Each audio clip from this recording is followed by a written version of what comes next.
I said frequent. That's all you said. And then afterwards, Louis after Louis looked it up, he showed that it doesn't have any significance in lowering your T count. And then afterwards, he said that, look here, this has this thing right here about a spike, but it balances back out, so it doesn't significantly lower your T count. And then afterwards, he was like, well, this is some new wave science stuff, and people on Clubhouse talk about semen retention. That's what you said afterwards. Right. Nothing you're saying is wrong. You just missed frequent, and you mulled over the spike part, which is where what affirmed what I was saying. He's so manipulative. Frequent. He's being disingenuous. Listen. If you can't spell just disingenuous. Go ahead, Nathan. D-I-S-G. Yeah, if you said frequent, it still doesn't change it, bro. It doesn't significantly lower your T level, and that's what it is. That's the whole point. K-I-S-S-I-N-G. Hilarious. Well, we had the 2023 study. We don't have to split hairs, right? And there are no long-term studies about it. And I also submitted that this is new data that people are continuing to study. And it is affirmed and confirmed, scientifically proven, that your testosterone levels do increase through semen retention over the course of 7 days. Full stop. Show us the study. Show us that one study, please. Yeah, I'm not your teacher, bro. And it better be peer-reviewed. And it better be a peer-reviewed study. Just give us one peer-reviewed study, nigga. You ain't paying me. You can look it up. This your kid? This your fucking kid? That's not how it works in your pop. Yeah, I know.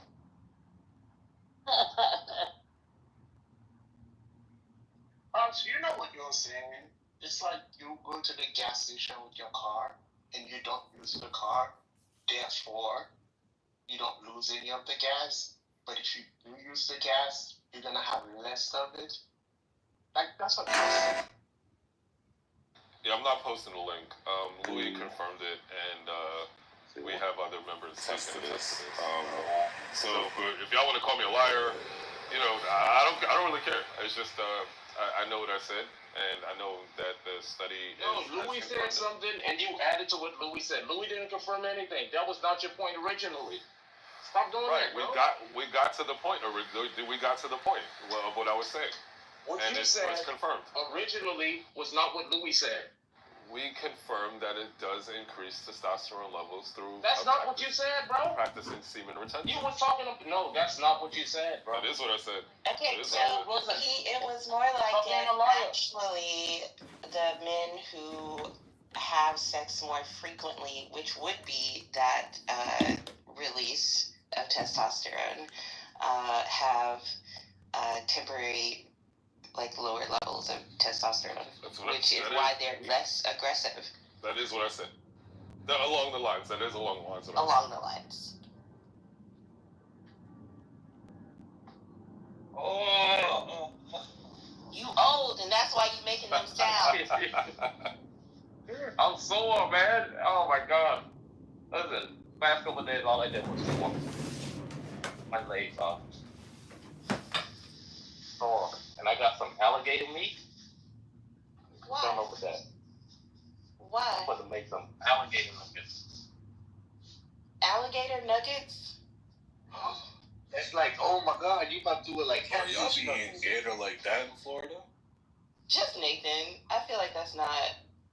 I mean, they do have that swampland and the swamp people. Have you ever ate it with blue cheese? Like a dip? Hence blue cheese. The first time I ate alligator, I felt so betrayed. Why? They told me it was chicken. Okay, so my cousin likes to force me sometimes into new experiences because I, on my own, would just do the same thing I always do because I know I like doing those things.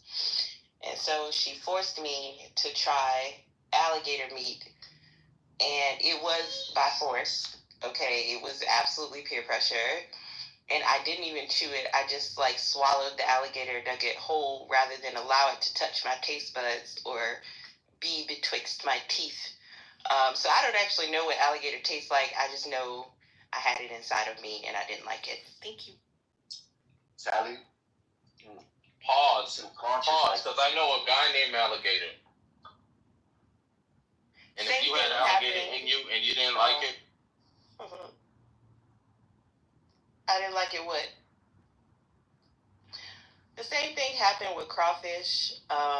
One of my cousin who lived down in Louisiana for a while, she came up to the Midwest, made her gumbo, and I said, "Why would I eat it? I can see the eyes. It's looking right back at me. Why would I eat it?"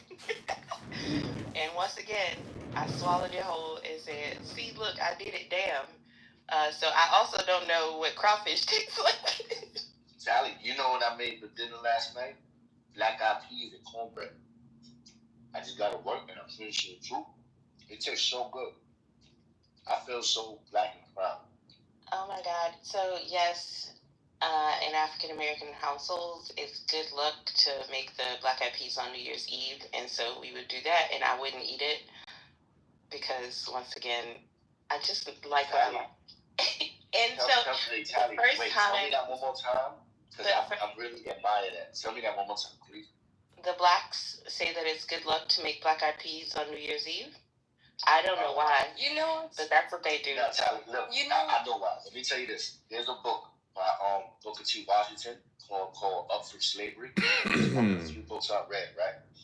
And in it, he tells you in the slave quarters that he would visit, in every single household, the black woman would be making on the stove would be a bowl of black-eyed peas, and in the oven some cornbread. And he was disgusted in a way because he felt like that's all they had, so that's all they would eat. But I'm very conscious, like there's a difference between Southern food and slave food. Southern food is privileged food in the South. Slave food is like the cornbread, the black-eyed peas with it. And unless you got nigga blood, you're never going to enjoy that taste because it's based on consciousness. I can't think of a single. Let me finish the last sentence. So because you lack that collective consciousness, you will never dip inside the ancestral pool.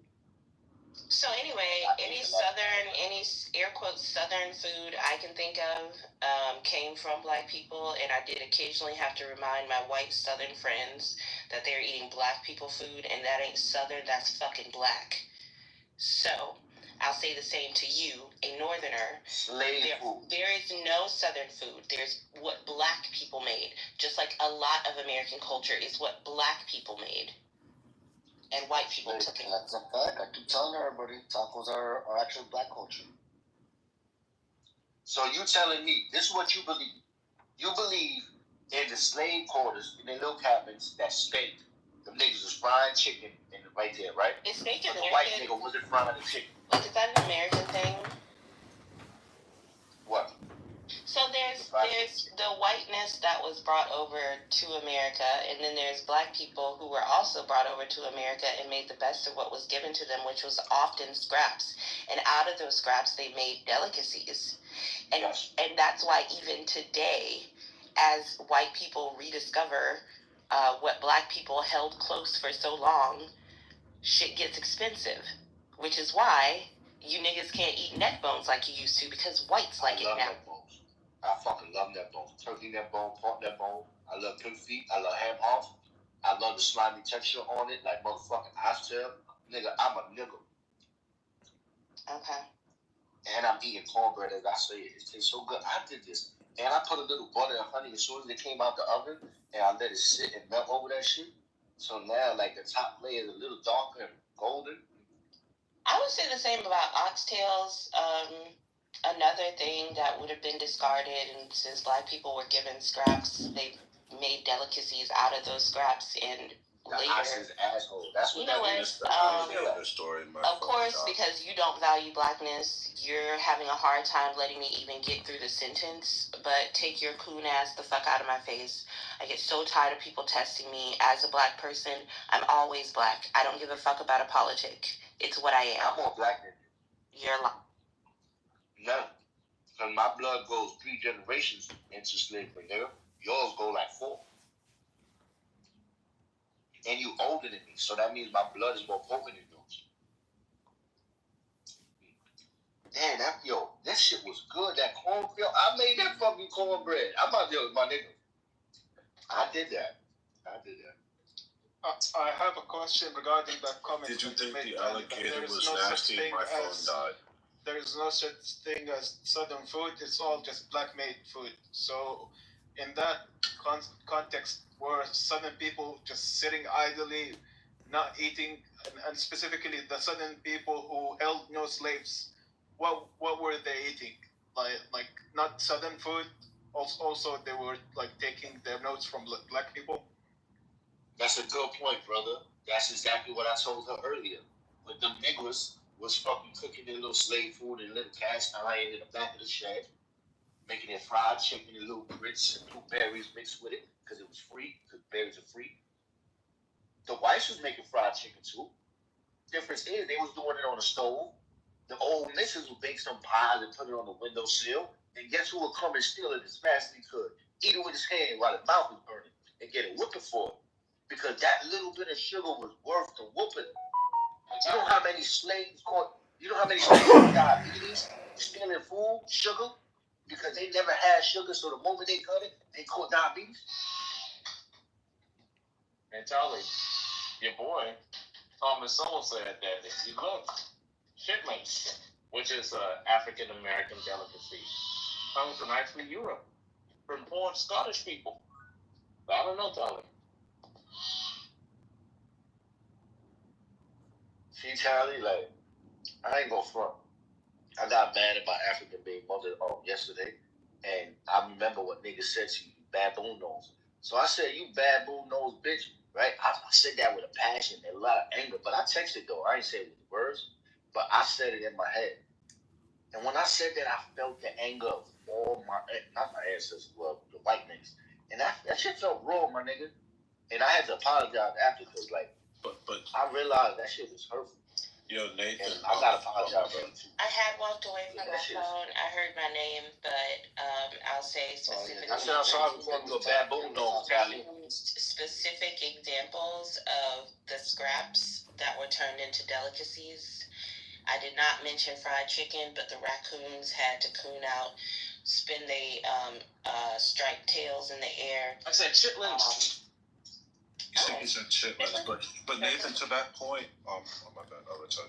No, go on. Well, it's in their names. I was just gonna say raccoon, that point, like, you say like you know, they took it from Scottish people. I think the Scots were also like extremely subjugated by the Brits. I think what I'm trying to say is like I think cuisine, a lot of like the cuisine of different cultures are shaped by circumstance. You take like to the Caribbean islands, like a lot of their cuisines are like seafood inspired, right? Because you're on a fucking island, like it's you're surrounded by seafood, right? I just think the people's cuisines are a result of their circumstances, and like the Scots were like poor, like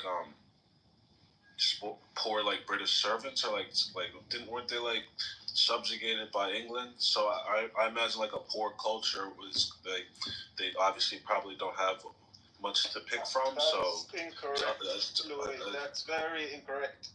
You're thinking of the Welsh and the Irish. The Scots have ruled over England in many other like past reigns. So the Scots are not poor subjugated people. Well, Faisal, I'm not sure. Is that true? I'll just look at it. Faisal, I feel you're being very disingenuous by being ignorant of Louis' point. See, what the detail you fail to realize is that globalization is the reason we have all these cuisines. Why do I think that travel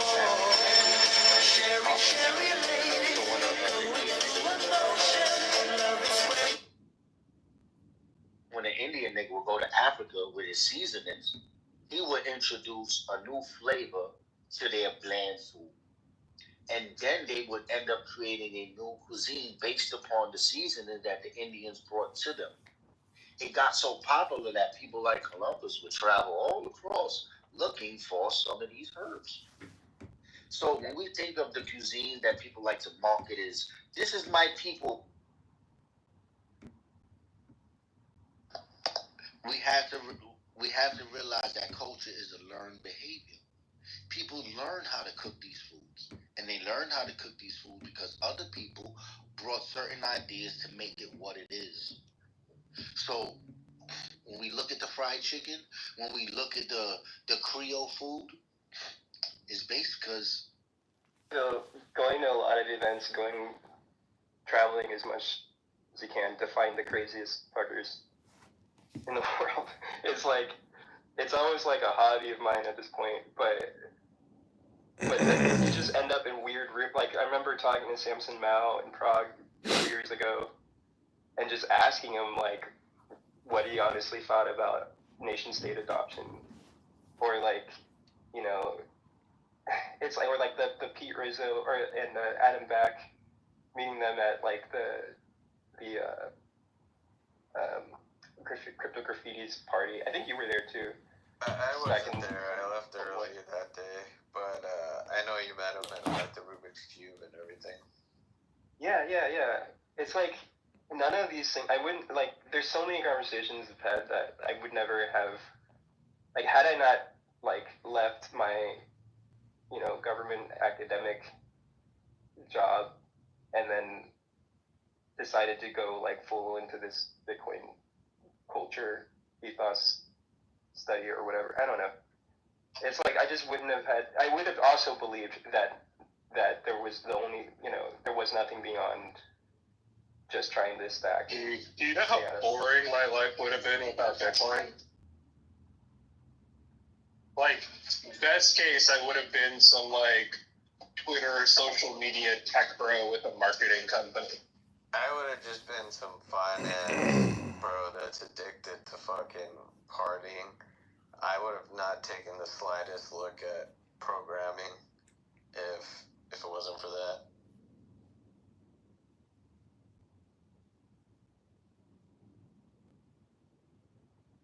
But I also don't put Adam and Samson on a pedestal. Like, you actually think that's some of the stuff that's wrong with Bitcoin, like the pseudo corporate interests that like don't necessarily like are corporate or are nonprofit. They're like just existing and just not doing well in either direction. Yeah, I mean, you worked for Adam, so like, but I guess my point is like, you should try to meet your heroes because. You know what's funny, Asher? You know the founding fathers that are considered the founding fathers. Do you know what makes them different than everyone else that participated in the Revolutionary War? They survived?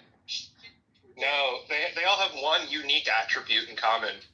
They all happen to own their own newspaper that would write about how awesome they were. Isn't that interesting? Makes sense. I would say about the American Revolution, without the newspaper, there wouldn't have been an American Revolution. Which is like why it's in the Constitution. Well, back then they just realized that it was all just like blogs, where like people were just posting bullshit to bolster their own PR. And you know, like Benjamin Franklin, all those guys, they would just write fake articles, like talking about themselves, pretend it was public opinion to like sway public opinion. I'm just saying that, like, I don't conflate the, anyway, I don't know where I was going with that. Yeah, okay, so the heroes... I'm just saying don't meet your heroes, yeah, because there tends to be that the people that, yeah. I was sort of saying you should meet them, because you need to fight, like, at least, like, if you meet someone face-to-face, you can have a conversation, even if it's not, you know, you don't know everything they're really thinking, but it's like, you can kind of get some grounding for, like, what is really going on. Yeah, what I'm saying is, like, if you think someone's your hero and they have a full-time publicist, they're probably not the person you think they are. Yeah. But this is why you should just try to find the real people. And, what was I... You were. I'm not saying you don't have to agree with the people, or you can see why someone, like, I remember I met Amir Taki. He bought me lunch actually, and wait, when he said he bought you lunch, did he find it in a dumpster, or did you see him spend money on it? I saw him spend money, and he ordered like raw meat. What is it called? Beef tartare. Yeah, beef tartare. This is in Prague. Yeah, of course. That's where you get it. It's really good. Yeah, it was. I've never seen anyone wolf down just like ground beef raw before, but he totally. Yeah, and in Prague, they farm to table it, so it's healthy. I every day I'm in Prague, I eat beef tartare. It's a little intense watching it the first time, but he was one of these guys that like was in it for the revolution, and then he got into Ethereum, and now he wears a suit, and he's like trying to explain to me he wears why a suit. He used to like backpack around not Afghanistan. Syria. He was like Syria. Yeah, he strapped on an AK and was like fighting with the. Well, he was a network systems administrator, and he went to help the Syrians with their network system administration issues. And believe it or not, in Syria they don't have that many networks to system administrate, but they need men with AKs to help them shoot at people. And so he ended up doing less system network administration and more killing ISIS. Yeah, it's total like so. Of all of the people in early Bitcoin, the revolutionaries, he definitely is as revolutionary as you can get. Like he also is a squatter. He does the whole European thing, where like they just like if they know someone's not in their home for a month, they'll just use it. yeah. Because he's also like it's like an com sort of thing. Well, he's more on the communist side, where he thinks there is no such thing as property. It's just whether or not you're occupying it at that moment. Yeah. So it's. I'm not. My point is that like I'm not saying that I don't need to agree with someone to still respect them for the risks they take and doing what they believed in. But in spite of all of that, like he still ended up in shitcoin land, and he's doing very well for himself. Good for him. Like, I'm surprised to see that he's wearing a suit these days. That's the most shocking thing you said to me. I mean, it's on his Twitter profile last I checked. I don't know how many times I have to reemphasize. I literally don't use Twitter, so if it's on Twitter, I'm ignorant of it.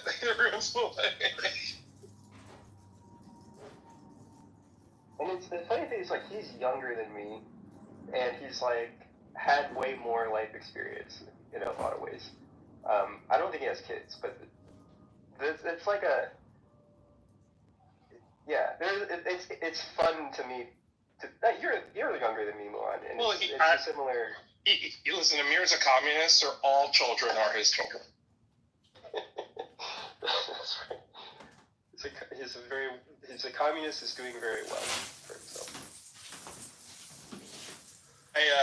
I'm 35. I think Amir and I are basically the same age. I don't know how old he is.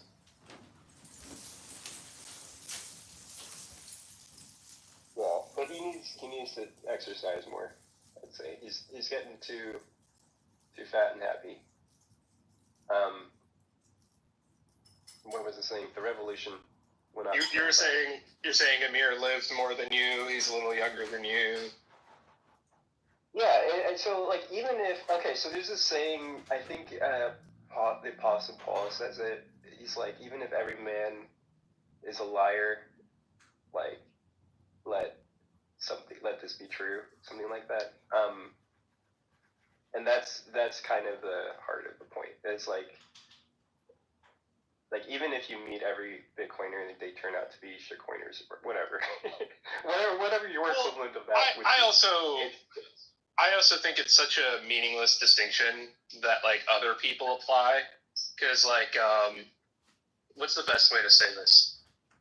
The kind of human that would learn about Bitcoin, play with it, and have the trait intellectual openness and the lack of like a disgust heuristic to want to play with it back in 2009, 2010, 2011 are never going to conform to this idea of like, oh, that's caca, we don't touch caca because that has cooties. Ooh, like you're just dispositionally the kind of person who's just open and like, I want to try that.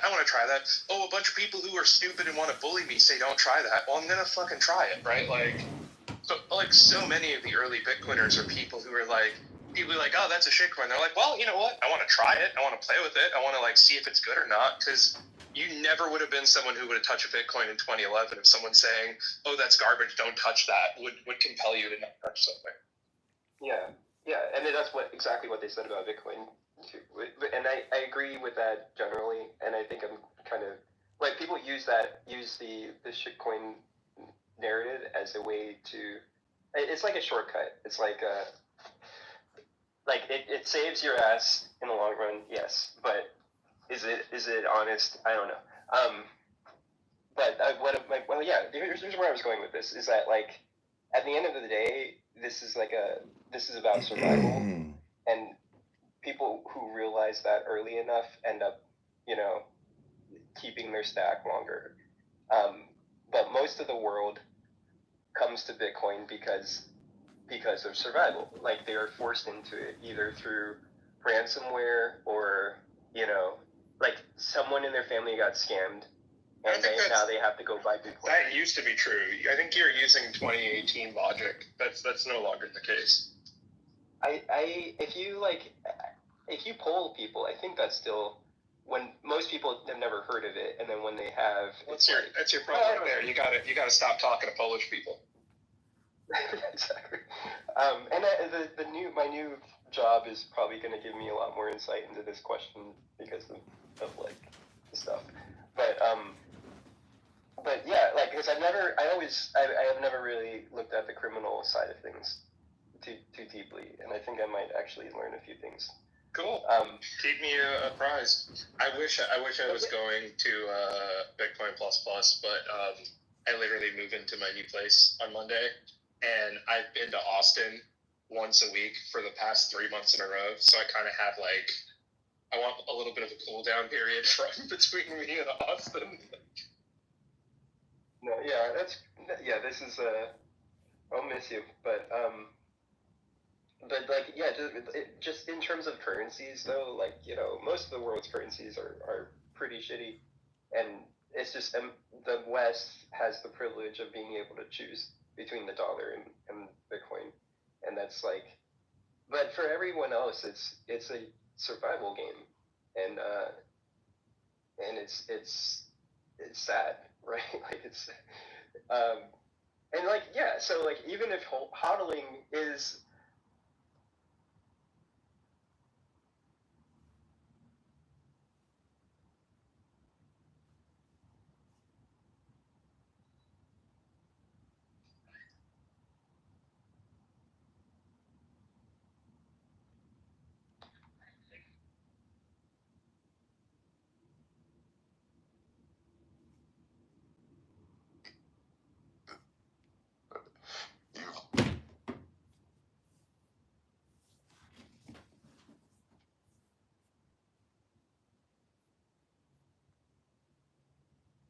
Hello?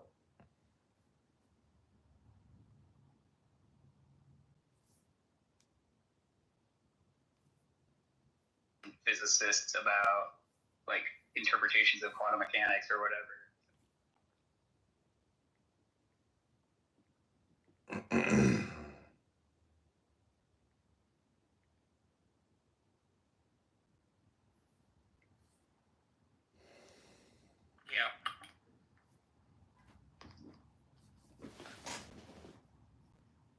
Yeah, I think that makes sense. Do you take a view, Sasha, on like subjective and objective Bayesianism?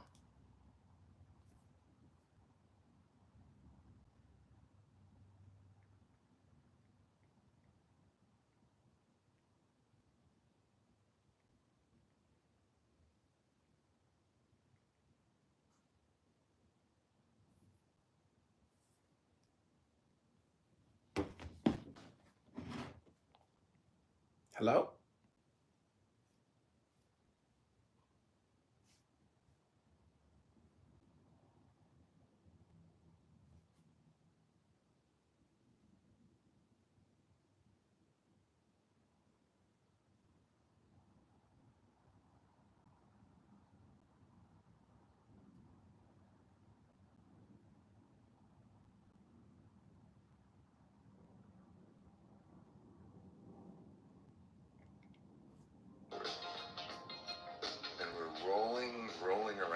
to,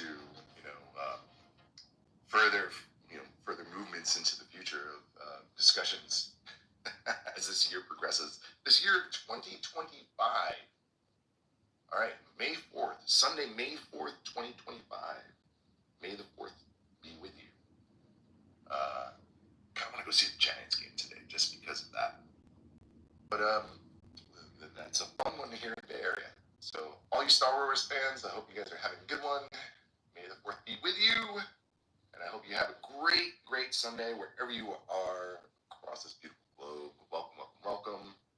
It's a pleasure to have you all here and moving into the world of entheogens and psychedelics and discussing what is tapping around in this amazing little blue sphere that we live on. So, hey, Jordan, how's it going? Good morning. How you starting your day? Hi, James. I'm starting the day great. I slept fantastically, and Jim and I have a thing today with Dr. Daniel Reeders, I believe, who is in the audience, and looks like this whole thing with someone taking the title of your Symphony of Cells is going to work out okay. I think they're going to have me do a podcast with them for your Symphony of Cells. So that was one of those things where I got a little bit mad, but it was a good thing that I stayed really polite and affirmative, so I was able to turn that around. It's good. I'm looking forward to the room. Also, I was finally able to understand why there was a problem in my book with Jim in the footnote, on page 236, about something that Connor Murray had said, and it's a really important point, and I'm glad that I got to the bottom of it. It was one of those things where I had to have a whole lot of windows open and keep cross-referencing things till I finally understood, or at least I think I've understood what's going on. And I'm hoping even that at some point I'll be on the Flourish Academy and get to talk to Connor directly about what it is I think I finally figured out. So I'm good. I'm looking forward to your room. Thank you for having us all. Oh, we can poke Connor and ask him to come here and talk to you too. Oh man. Thank you, Jordan. I'm glad to hear that. I hope that we can stand on that. Actually, today, it'll be fascinating to hear what you Jackson, MJ Square, he ain't a ninja. That's Michael Bigback, son, king of popcorn. Different types of physical places being developed to actually engage with people, to actually help create.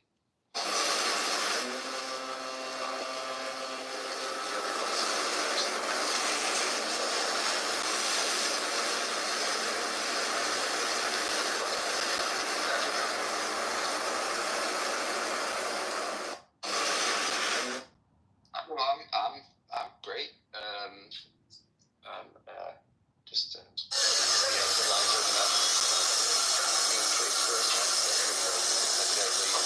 week, and integrating from a lot. Actually, these last few psychedelic months have been a lot, and thinking a lot about the sort of the interface between the psychedelic underground and how it's developed its own pattern of use, which has often been without knowing the actual substance for sure, unless it's been widely tested, and then also even then not knowing how much it's been cut, because it's really hard to tell. So potency, I think, I'm starting to think has actually been is different than we thought it was, involving a lot of substances, because people are used to getting something that's a lot more dialed down. So it's just something I've been kind of like experimenting with and realizing some things. Well, one of those really another discussion. One of those recurring themes that we kind of like talk about here a lot, and probably one of the only places where this is spoken about is dosing, right? Like understanding kind of dose levels and what the effect or the experience potential is to be created. So I think you're right. I think we've talked about it so many times here, all the different levels that exist within the consumption of entheogens or psychedelics. And that kind of piece right there, just kind of even within the research world, as we're still moving forward and things are being found, all the different levels tend to kind of like already help, like things like not fall apart, but just show the directions that they can go. It's like mycelium. So there's many different points of contact, and there's many different directions of neural pathways that can be developed here. Hey, Steven Brownhouse, bro, how you doing this morning? I'm doing very well. I slept pretty well myself, and yeah, I actually got to sleep in. Kid's not with me this weekend, so yeah, get to sleep in a little bit. But yeah, that's pretty funny, Patrick, because there is a difference between 200 mics and 100 mics.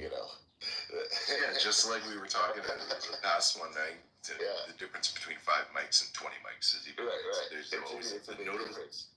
And that's the thing that I always find interesting. Damn, it's the same fucking conversation every single day with people. This is why people, if you don't use this as like an audiobook platform, I think you're crazy, because these conversations just don't end.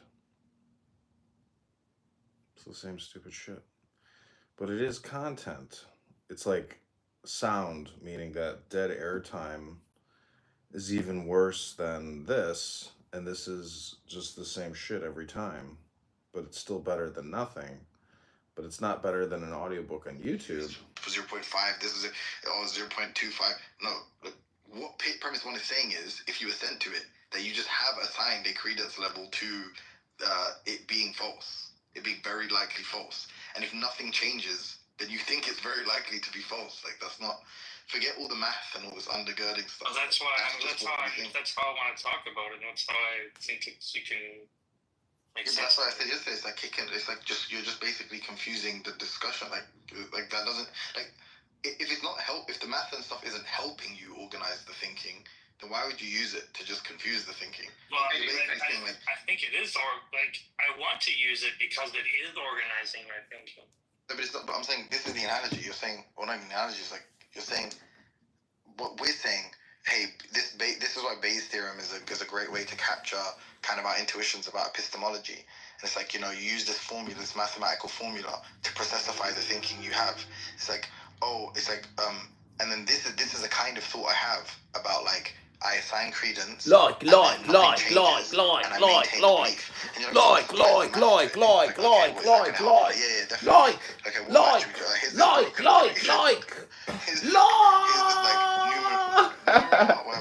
Sonny wrote, is this where losers hang out? I saw the name Republican had to drop in to troll you.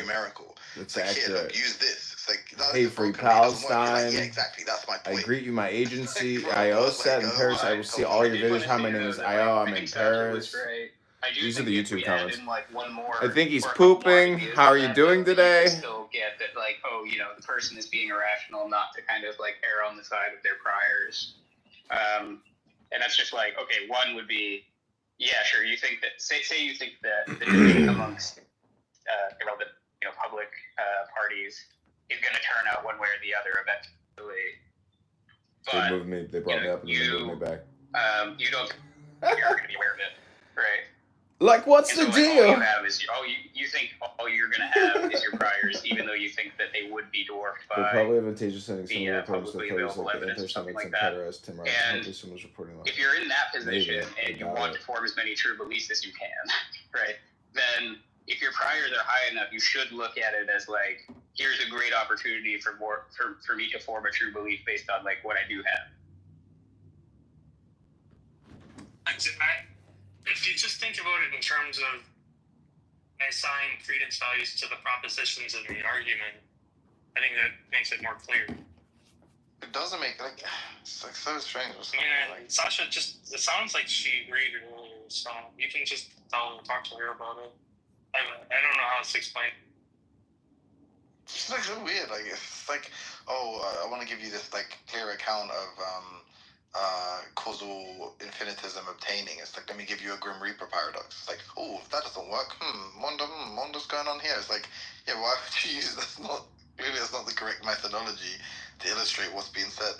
If you perfectly understand clearly that in the case where you've assigned credence to something and fuck all else changes, then it's most people say that's the established belief, or the thing, that's the established level of confidence already. It's already happened. Okay, it's all right. Well, let me plug it into this. That doesn't sufficiently translate exactly what we're seeing, Kind you of know, or interesting. the It's like kind of or idea like we already have. It's is like word broken is a off. word But I like mean, there's like something something to wrong there. It's bounce like, off or maybe the bounce tools off you're of, using like aren't like, you know, sufficient or like effective or this evaluation. And I don't think this is going to work for like Ade, 'cause I think like Ade will say that he is like like sort of well aware of the sort of It's debate like on. an independent discussion now, where it's just like, Albedo's, it's like what you're saying is strange because it's like you keep saying like, oh, I can't plug this into that, but why should it? Like, why should you do? Like, why should that be what you're doing?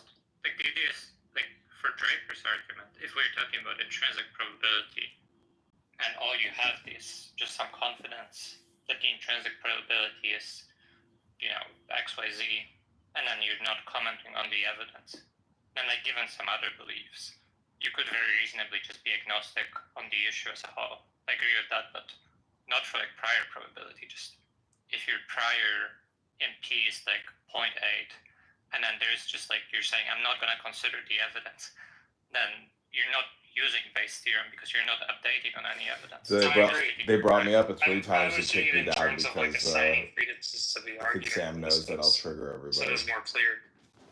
including But himself. the way we were Like. discussing premise one, like with the Jack Angstreich argument, Like. it's just that you like Like. assenting to premise one is just assenting to, is just, you know, confirming that you have this credence. And once you have The that, assent to premise one is it's 0.7 credence true. That's what it means. Like. I mean, that's a separate discussion now. You're saying that's a different point. It's the same point. I'm trying to show you that you can assent to premise one and still think premise two is either like just like don't have position. Yeah. No, but the whole point yesterday was that, like your point was that if you have a prior of 0.7 and the second part of it, like the marginal likelihood or whatever, question mark, then you're justified in the output being a question mark. I'm pretty sure I said you could deny premise. Like you could accept premise one. You can deny premise two. You did say that, yeah. But your explanation for that, like in the context of the argument, was you can just like premise two. If premise two is a question mark and premise one is 0.7, then it's like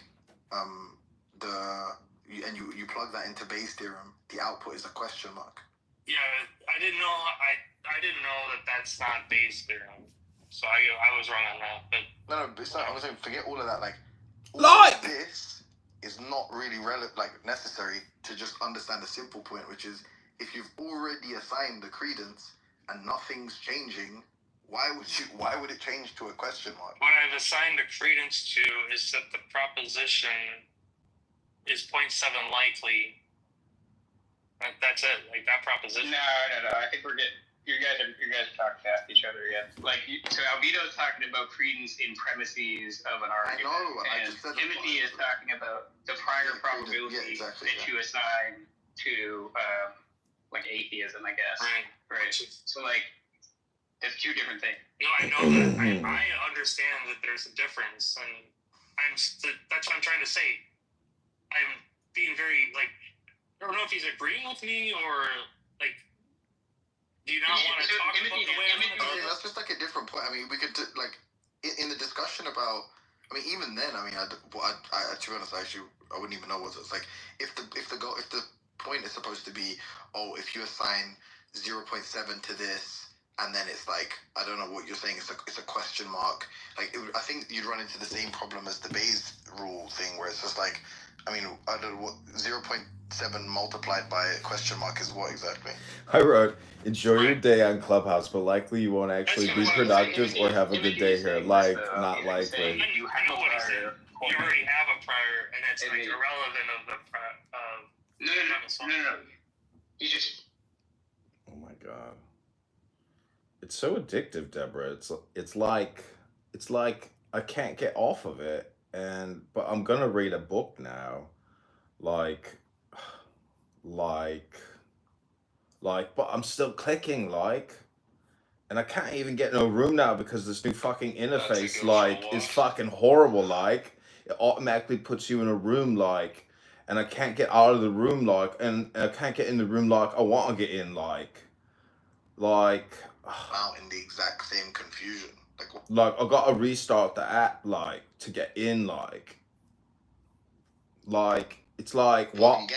It's like the fucking creators of this app, like, want you to, you know, like, get in a room, like, right away. And, like, I'm, like, thinking that, like, you know, the likelihood of me getting into a room, but I don't want to be in the room, likely. You realize the machinery would be like the fucking chips and the computer chips, but the electrical machinery would be the fucking like the train shit, the carts, those things, like Caterpillar company pulling them shits, and these are like $38 billion, $1 trillion. So the top three makers will be those three right there: the crude oil, the electrical chips, or the fucking electrical machinery. And then if you was to add ChatGPT, it would just tell you that, and you would end up getting one of the gas stations, the Nvidia, or fucking AMD, or one of them motherfuckers, or fucking General, what you call that, General Electric. But they got divided into 5 different companies, so you really want to fuck with them like that.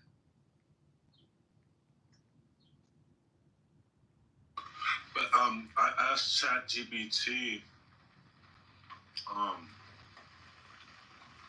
I was asking ChatGPT about it. I just asked, do stocks that are legitimately evaluated typically take these kind of stock hits when a brand ambassador or CEO makes like a faux pas? I wrote low IQ, stupid, waste of time, shameful brain rot. Nathan and Tali are brain rot sufferers, addicted to stupid people talking. Nathan TBI, Tali TBI. If we stupid, you lack confidence and bath and cowardice. Typically don't drop this sharply from a CEO's or public figure's personal scandal unless that person is deeply intertwined with the brand's identity. They kicked me. We got it. They're not being chill, right? What do you have in mind that? If you kick somebody from the room, Deborah, you agree that that's not chillism, right? That's anger. That's an anger response, correct? So I don't know if I said anything hurtful, but it is just a chat app, right? Like, it's not the end of the world if I make fun of people for wasting their time and not reading anything, right? Just talking all the time and literally coming up with shit. It's like a game that kids play where they're like, if you had to swim through a pool full of diarrhea for $1 million, would you do it? That's basically what these rooms are. And it's amazing how people don't realize or at least can't openly discuss or regularly discuss what they're doing here, which is really wasting their time. And they're not being productive in the slightest way possible, especially if they're not actually creating anything. Because when a room isn't on record or you're not creating content outside of the platform, you're truly just wasting your time for absolutely no purpose. No possibility of any type of remuneration or any type of additional, creation. And I can't even, I'm clicking on a room, I can't even get in a room. Is it maybe me? Is it maybe my profile? But I have to restart the app every time now to get to a new room. So you tell me, like, do the people who develop this app, are they even aware of what they're doing to their app? But it doesn't really matter. I don't think,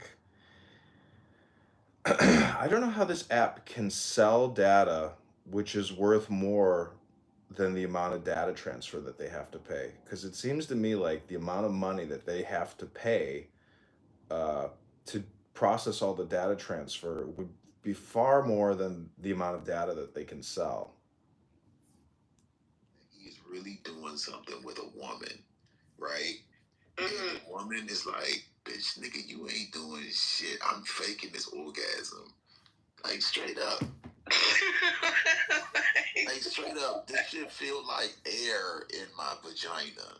But I'm going, oh, oh. And I'm making you come, right? Because you think you doing something. You ain't doing nothing with that little shit, nigga. Put that shit away. But I just don't want to tell you the shit small and they doing nothing. I don't want to tell you I'm acting. So this is for news, basically. News, do you understand news? They got angry because I called them stupid because they were talking about all the different, they were talking about Southern cuisine, and anyways, I won't even go into chillism, but it is really stupid, isn't it? but you can keep thinking you got a big dick, and you know you're doing something. Ooh, nose. Get it up. You take it up, boo. Take it up. Good morning, my fellow retards. I'm a brain rot sufferer. I maybe have become autistic, and I'm definitely suffering from ADHD. I'm wondering, how are you people also dealing with the same problem? What is autism? Can you define autism? It's called Clown House. Can you define autism, please? Yes. 99.9% of all Clown House users suffer from what the DSM calls autism spectrum disorder. It's basically brain rot. And so what's happening is people who come to Clown House can't admit it, but they're completely unproductive, wasting all their time. And basically, that's what the modern day psychiatry is calling Clubhouse Syndrome. And the truth is, we could go into any room right now and confirm it. And I just don't, I hope I was accurate and I am complete. Please don't call us, we will call you. I know that's right. I know that's right. Give it up. You retarded motherfuckers. Just retarded, all you. So then Deborah becomes a comedy show again. It's okay to be retarded. Just join the gang. Never go full retard. Helmets for everyone. Everyone gets a helmet. Get in line for your helmet. I have my own helmet. I'm Canadian. I have a pink helmet on right now. I don't wear my helmet. My helmet is pink. It reminds me of pussy.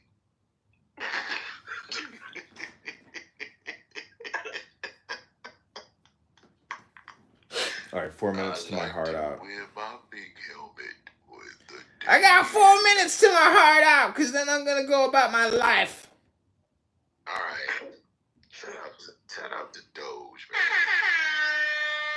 man. News, why you not talking anymore? Your dick got soft. Oh my god. Is your dick soft? Yeah, I'm back now. Okay, this is a weird room. I've never seen this. Last time they're talking like they're vomiting because they want to fight not. Come on, man. But you guys. Man, what's the deal with your racist ass title? Can't even get on the room. Can't even get up. Hello? If Nuer and Dinka were not there, South Sudan wouldn't be. You should not say lie online. Everybody's just listening to you. You've been The name of this house is called White Armies Power. Support White Armies. Update and insight on current situation in central Nuerland, which is Africa. To be in command in South Sudan. Sudan. Under your president, under your regime, under your king. Now, you guys are running everywhere. See, this is what I thought Clown House would be like before, is like international monitoring. To be used on in refugee camp, even you don't know. If you use them in White Army, I will say fight is a fight. But if you use them on civilian, you go and use them on civilian. So why use them on civilian. Why don't you so when you say when Nuer and Dinka fire refugee camp, why don't you beat Dinka? Because you guys are not enough to beat Dinka. Dinka is the nation. You never wanted war in the history of Sudan, not just South Sudan. In Sudan, in total, you never have war that you want by yourself. How many times Dinka beat you in South Sudan now? Right. Where? I have the key. Yo, you know, man, you're subhuman, bro. I couldn't believe it. Does everyone in this room feel like they've done their due diligence and like they? 100%. Oh, really? Wow. Yeah. I guess I'm a buffoon. I've been trying to do my due diligence for quite some time now. Oh yeah, that's you. I definitely am doing my due diligence. Let me find out she don't love the smell of her butthole when she takes a shit. Ew. That's called self-love, finishing. Big love, big love, big love, big love, big love, free! Tori! Oh yeah, oh yeah, oh yeah, oh yeah, oh yeah, oh yeah, oh yeah, oh yeah! Ready to go see somebody tomorrow. Let me throw you up in the basement and pull your vagina out your crotch. Okay, no, you will not do that. Thanks. No, thank you. I'm good. What is a pussy? You don't even need. Yo, you don't even need your pussy, boo. You don't need it. Just take it out. No, not you. He's not here. He's not here. Okay. Hey, Rajan. Hey, Rajan. How you doing, Mr. Big Dick? Oh my God. Rajan, do you have a big penis, big boy? Do you have a big penis? Rajan. Big love, big love, big love, big love, bitch, free Tory! Oh yeah, oh yeah, oh yeah, oh yeah,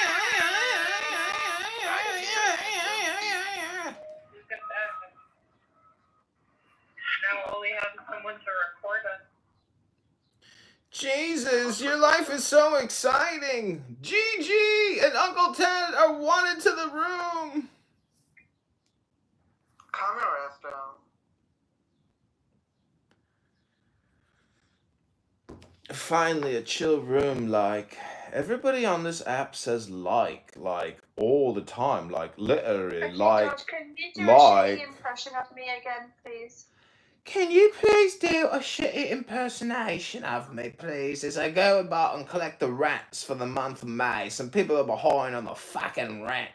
I've got a baby to feed over here, and I got Clubhouse to sit on and talk about nothing, listen to nothing, waste my fucking time with nothing. And now I've got a nothing burger and a nothing muffin and a nothing house and nothing husband and nothing kid, and everything is nothing. Because all I do, like, is just, like, do nothing. And so as a result, I got nothing. And I gotta say, have you ever had nothing pizza?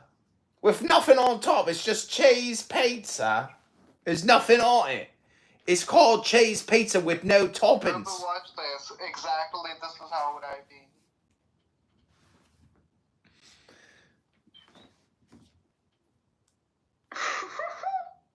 Like, who fucking muted me? Who fucking dared to fucking mute me? Like you got nothing. You got nothing, and you're muting me. Alright, yeah, I got nothing. Okay, so be quiet. Like, stop muting me. Oh my God, you're so annoying. Be quiet. Like, I got. They finally put me in the goo. Okay, you watch this. Yeah, let me. Somebody, they posted something funny on Instagram. It says, point of view when my bestie finally have kids and I'm stuck babysitting them, but they act just like her. It's kind of funny. Matt Matthews. What a great crowd at the Palatine Republicans meeting. I love getting to meet new people each and every day. Oh, yeah, I know this guy.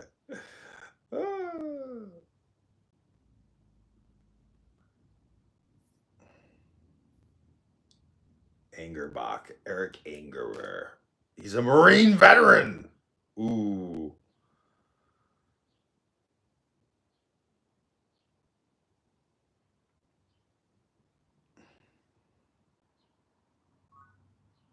Oh, we got a room going here.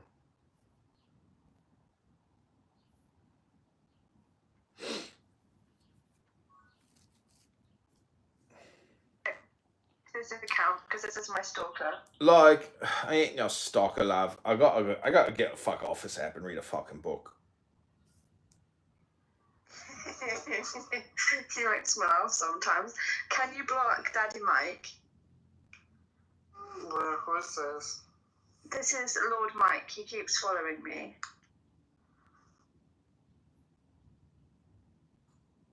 People really play this game It's hard. the woman because she can read. Yeah, this app fucking sucks, doesn't it? Can't even like get into a room. How the fuck have they updated it to where like you click on a room and you can't even get in? Oh, it's so annoying. Anyways, there's no more point in this. This app is fucking garbage.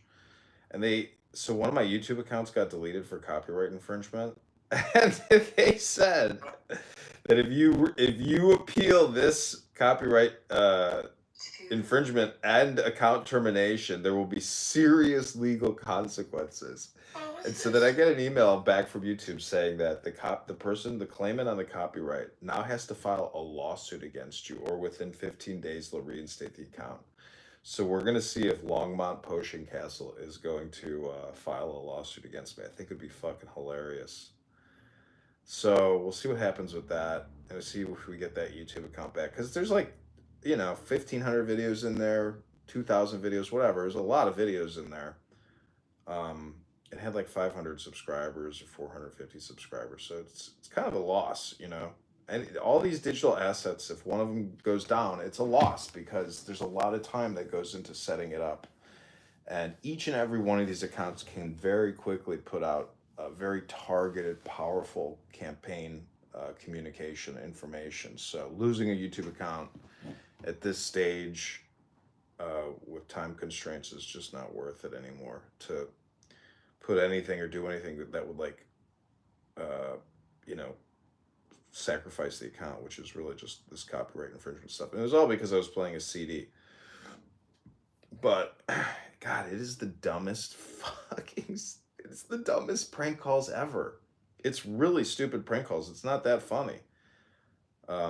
Even the Jerky Boys prank call CD was pretty crappy. The audio quality is bad. It's kind of stupid. It's just people crashing out, getting angry because they know they're being fucked with on the phone by some random.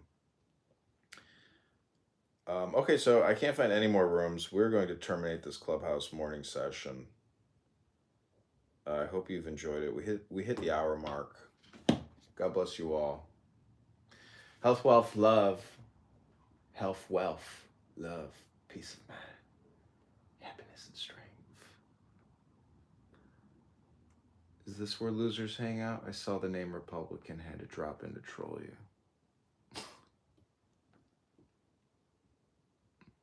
This guy's afraid to debate Pisco.